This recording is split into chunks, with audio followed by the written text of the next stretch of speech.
No one really teaches you how to retire. I'm Dawn Fleming, and in this video, we're diving into why the new retirement is here to stay. Many in retirement wish they knew more about the process. Even more, want to actively prepare for this rather murky phase of life and how they can make the most of it. I'll share some shocking facts, but be sure to stay till the end to get the combination so you can unlock the vault with retirement gold.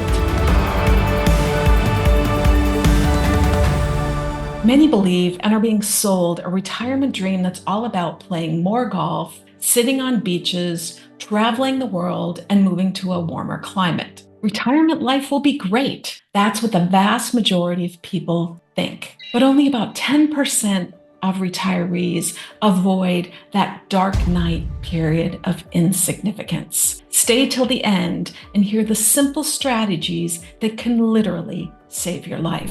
Sadly, for most retirees, their excitement about their newfound freedom in retirement doesn't last. When they finally get that get out of jail free card, there's a letdown and most feel lost. That's because humans crave routine, and without it, people drift. Although we're learning more and more about retirement every day, research retirement, and what you'll find is it's almost exclusively about the financial aspects of retirement. Now, there's a ton of advice on investment vehicles, insurance, estate planning, retirement accounts, 401ks, Roth, IRAs. In fact, if you read the news articles about it, you can see a pattern. Nearly all the articles are focused on finances, and almost all of them are hawking financial products and services. I explain why in this video. While finances do matter, understand that the non-financial aspects of retirement is more important to your well-being than you can possibly imagine. To thrive in the new retirement,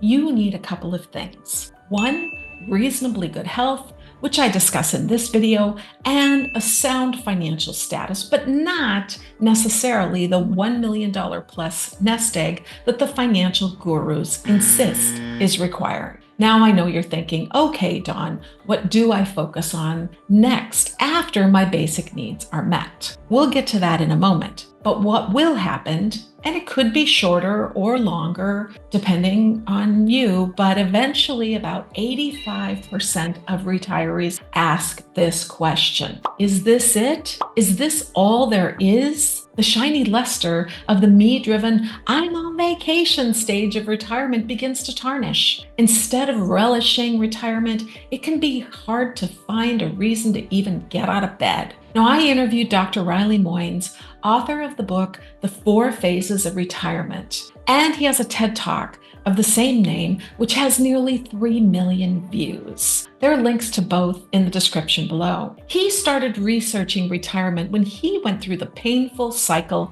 himself, which led to many, many conversations with other retirees. Dr. Moynes explains this all too common retirement shock this way. Most people, I estimate about 80 to 85% of retirees enter phase 2. And phase 2 is where we feel loss and we feel lost. And there are 5 significant losses that are generally associated with phase 2. First of all, of course, we lose our routine, the thing that we were guided by for years and years, and the thing that we were happy to live without for a while. But as I say, I'm convinced that we're genetically wired to need some kind of routine. And when we realize that the routine that guided our lives for a large number of years is gone, that can be a significant loss. Many people lose their identity because they associate themselves and their value with the work that they do or that they did. Whether it be a teacher or an accountant or lawyer, it doesn't matter. We lose our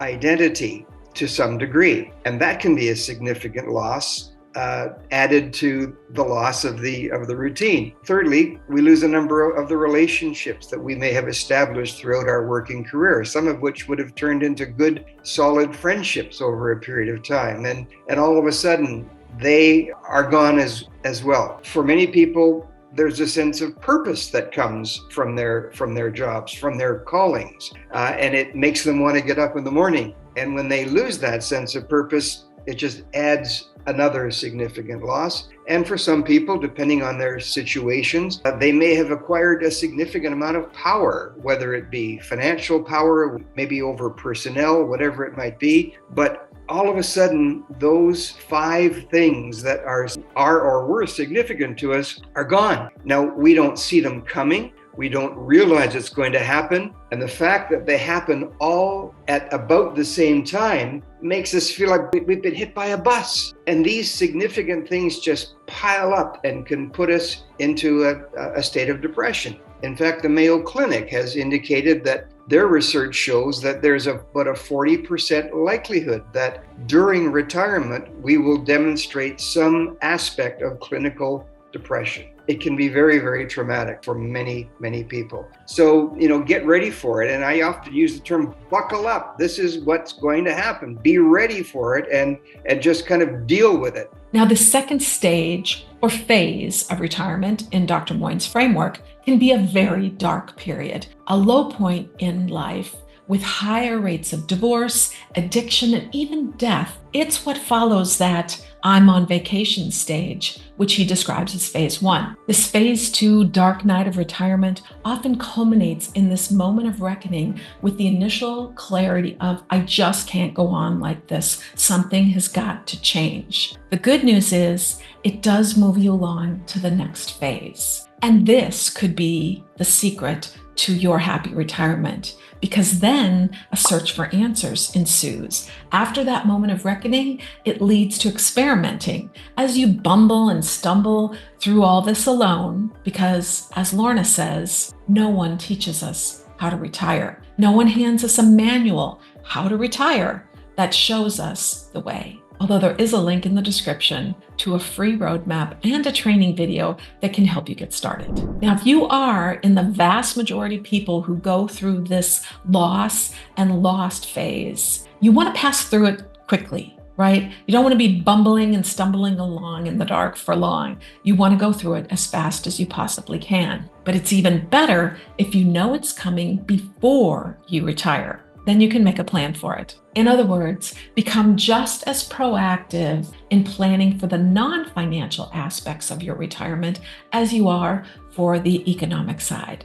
Realize that you do need a purpose, a reason to get out of bed each day. Know full well going in that these significant changes are coming so it doesn't feel like you got hit by a bus. Minimize that surprise factor so you don't go from I'm on vacation into a downward spiral of depression when that phase doesn't satisfy you anymore. But this is how you're going to do it. Introspection, which for most of us, we were never taught how to do that. I call this tactic what comes next. Oftentimes people look outside themselves for answers, but they're really internal. And people don't naturally seek answers by going inside until they're almost forced to. Now, it might sound confusing, but it's actually quite simple. A better way to go is to be proactive and follow a proven process so that you can find your own way. If you do that, you don't even have to go through that lost and loss phase. Here's what Dr. Moyne has to say about these folks. I believe 80 to 85% of people do. Who doesn't go through phases?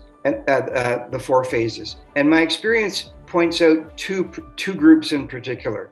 One, entrepreneurs. People who love what they're doing and have done it forever don't want to quit. What they want to do is to throttle back on the length of time that they're spending at it. So these people, I find, don't go through phases 2 and 3 generally. They figure, they, for the most part, love what they're doing. They've done it forever and they're going to keep on doing it, but maybe not as intensively. That's one group. The second group that I find are able to avoid phases 2 and 3 sometimes are people who, through their working career, had developed other interests that were important to them, whether it be as a scout leader or whether it be as a musician in a local band or whatever it might be. These people are often in a position where all they're going to do is spend more time doing the sorts of things that they have enjoyed doing throughout their working career. They don't seem to feel the losses quite as severely because they have